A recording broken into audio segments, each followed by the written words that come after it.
안녕하세요. 박원경 변호사입니다. 이번 시간에는 여러분이 실생활에서도 많이 좀 필요할 수도 있을 부분일 수도 있습니다. 경찰 조사를 받기 전에 어떤 CCTV 영상이나 이런 것들, 증거 영상을 확보를 하는 게 도움이 되고 꼭 필요한 경우가 있습니다. 그때 어떻게 확보하면 될지 이 부분에 관해서 좀 영상을 좀 제작을 하게 되었습니다. 예를 하나 들게요. 실제 있었던 예인데 취한 상태로 추행을 당했다라는 혐의로 이제 고소가 돼서 경찰에서 이제 연락을 받은 상태였습니다. 그래서 이제 조사받으러 가기 전에 피의자, 조사 통보를 받은 피의자도 당시 상황 자체가 전혀 기억이 나지가 않았고, 그러다 보니까 이거 혐의를 인정해야 되는지 인정하면 안 되는지, 오히려 허위 사실을 고소한 게 아닌지, 혹은 일부 접촉은 있었지만 좀 왜곡하고 과장을 해서 고소한 게 아닌지, 이게 굉장히 불분명한 상황이었습니다. 그래서 당시 있었던 사건 발생 장소에 CCTV를 좀 확보를 해서 경찰 조사 전에 어떤 입장을 정하거나 대응 방법을 좀 강구하고 싶었던 것이죠. 이런 경우에 이 CCTV를 어떻게 확보를 할 것이냐, 이 부분에 관해서 좀 설명을 드리겠습니다. 제일 먼저 CCTV 영상은 이제 증거 가치성이 굉장히 높습니다. 피해자가 이제 피해 신고를 하고 고소를 한다면 경찰에서 최우선 확보하는 증거 중에 하나입니다. 최우선 확보한다는 증거라는 것은 그 이유가 첫 번째, 범죄 혐의 입증이 굉장히 용이하다는 것이죠.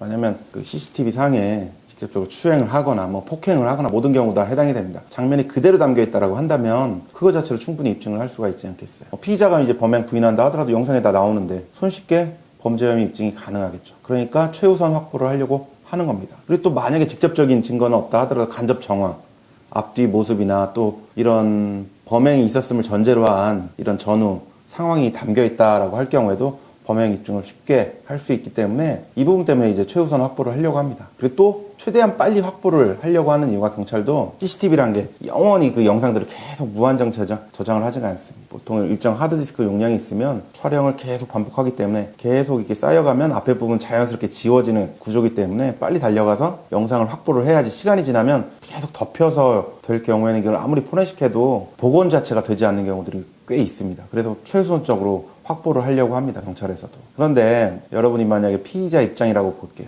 고소를 당한. 그러면 또 신속하게 영상을 확보할 필요성이 있는 경우들이 있습니다. 왜냐하면 어차피 경찰이 확보할 거 아니냐. 그럼 나중에 경찰 조사 받을 때 CCTV 보면서 설명하면 되지 않겠냐 생각할 수가 있어요. 근데 제일 먼저 신고나 고소가 이제 경찰에 되었다고 해서 곧바로 피의자한테 통보를 하지가 않습니다. 피해자 조사도 하고 또 관련 증거 CCTV 확보도 다 하고, 그리고 검토해 본 이후에 피의자한테 통보를 하겠죠. 그러면 피해자가 신고나 고소를 했다. 그 위에 피의자한테 이제 고소된 사실이 통보되기까지 최소 한 달 이상이 걸리는 경우들도 있습니다. 그러면 이미 피의자 입장에서는 나도 좀 경찰 조사 대비하기 위해서 CCTV 찾아보려고 하더라도 이미 지나버렸을 가능성도 높고, 혹은 굉장히 임박했을 수도 있습니다. 이 삭제, 지워질 단계가. 그리고 설명을 드리다시피 그 수사 단계에서 이게 확보하고 분석한 CCTV 영상을 자기가 보여주고 좀 설명을 해보세요 이렇게 하지는 않습니다. 이제 고소한 내용 바탕으로 해서 추궁을 하고, 그리고 좀 부인을 할 때 영상을 바탕으로 또 추궁을 하기 때문에 미리 보여주는 경우는 없겠죠. 그럼 수사를 할 수가 없지 않겠어요. 그래서 대비가 어렵다는 것이죠. 피의자도 자기 권리로 미리 증거나 이게 대비할 부분을 확보를 할 필요성이 있는 것입니다. 또 이런 경우도 있어요. 굉장히 피의자한테 유리한 CCTV 영상인데 경찰에서 확보를 안 해주는 경우도 있어요. 원래 수사기관은 혐의 관련된 증거, 여기에는 유죄 증거도 있겠지만 무죄 증거, 피의자가 유리하다고 주장하는 증거까지 모두 수집해야 되는 게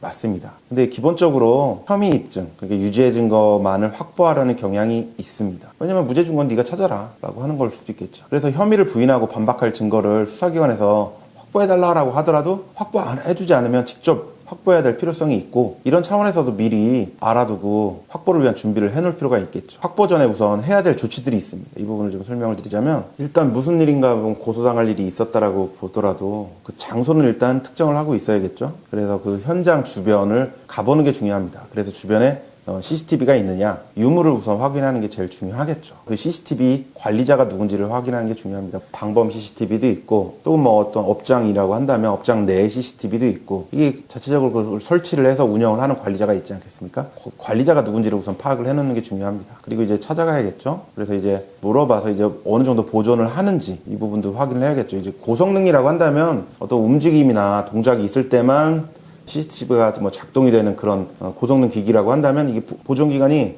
저장기간이 굉장히 좀 길 수가 있어요. 근데 그렇지 않고 계속 실시간 계속 촬영이 되고 있다라고 한다면 보통 한 짧게 보면 한 일주일, 길게 봐도 한 2주일 정도 지나면 확보를 못하는 경우들도 많이 있습니다. 그래서 수사기관도 확보를 못하는 경우도 생기기도 합니다. 그 다음에는 이제 나 보여달라, 열람, 혹은 좀 복사하게 해달라, 복사가 직접 어렵다라고 한다면 영상을 틀어서 내가 좀 촬영할 수 있게 해달라, 이 부분을 요청해야겠죠. 이런 순서로 이제 보통 진행이 되게 됩니다. 근데 이렇게 뭐 쉽게 확보가 된다면 뭐 제가 이 영상을 제작할 이유도 없겠죠. 근데 구체적으로 그 CCTV 확보 방법상 어려움이 있습니다. 보통 지방자치단체나 뭐 국가든 공공기관의 경우에는 공식적인 정보 공개 청구 방법을 통해서 할 수가 있습니다. 정보 공개 사이트든 그쪽에 문의를 하면 좀 알려줍니다. 그래서 언제부터 일시 장소, 뭐 촬영 각도, 뭐 CCTV 번호 이런 걸로 여러분이 특정을 할 수 있다면 특정을 해서 이 부분 가지고 이제 신청을 하시게 되면은 휴일을 빼고 한 약간 10일 정도 아마 소요가 될 겁니다. 만약에 이제 공공기관이 아니다, 이럴 때는 이제 예를 들어서 모텔이든 식당이든 뭐 사설 주차장이든 아파트 관리 사무소든 이런 것들이 있겠죠. 이런 경우들도 구체적으로 요청을 해야 되는데, 이 경우는 뭐 정보공개 청구 방법이 구체적으로 있지 않겠습니까?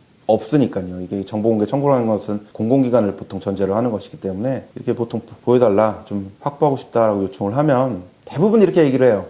개인정보라 제공이 안 되고 어쩌고저쩌고, 또 혹은 뭐 경찰에나 수사기관에 요청을 해서 오면은 그때 제공할 테니까 그쪽에 요청하시라, 이렇게 보통 얘기를 하죠. 근데 이와 같은 답변이 맞느냐? 제가 벌써 X를 쳤죠? 맞지가 않아요. 이거는 뭐 개인정보로 제공이 안 되고 뭐 이렇게 얘기를 하는 것들은 대부분 개인정보 보호법을 몰라서 그러는 것이고, 또 혹은 귀찮거나 번거롭거나, 또 괜히 법적 문제에 휘말리기 싫어서 보통 이렇게 답을 하고 제공을 안 해주는 경우가 90% 이상입니다. 그럴 때는 이제 좀 어떻게 해야 되느냐를 본 영상으로 좀 설명을 해드리는 것입니다. 그러면 개인정보보호법부터 설명을 드릴게요. 왜 이걸 해줘야 되는지를 설명을 해드리겠습니다. 이제 개인정보보호법은 이렇게 되어 있습니다. 이제 제2조 정의의 제1호를 보면 개인정보란 다음 항목 어느 하나에 해당하는 정보를 말한다라고 되어 있죠. 그 중에서 가목을 보면 성명, 주민번호 이런 것들 당연히 개인정보 되겠죠. 영상 등을 통하여 개인을 알아볼 수 있는 정보. 그러니까 CCTV로 제가 뭐 지나가면서 찍혔다라고 하면 이것도 개인정보라고 볼 수가 있는 겁니다. 그러면 또 정보 주체란 게 뭐냐? 이렇게 처리되는 정보를 통해서 알아볼 수 있는 사람, 그 정보의 주체가 되는 사람,